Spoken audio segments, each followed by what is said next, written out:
各位弟兄姊妹早晨。我係 Edison。上兩個星期我的確都完我去等巴士啊，因為巴士我要去 MRT 嘅，我剩翻屋企哦。等佢好耐，我就祈禱因為嗰一擺好耐啊，我就驚等到太耐哦，早啲翻屋企啊。跟住又祈禱開一下好快哦，祈禱開完冇幾耐，就咁啱遇到以前教會一個弟兄啊。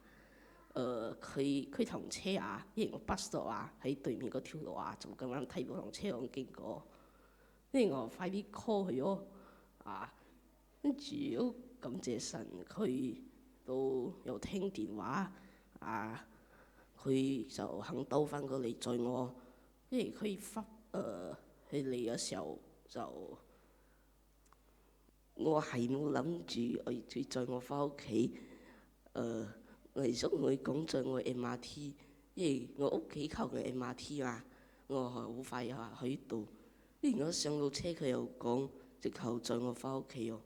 感謝神咯，將榮耀交俾神。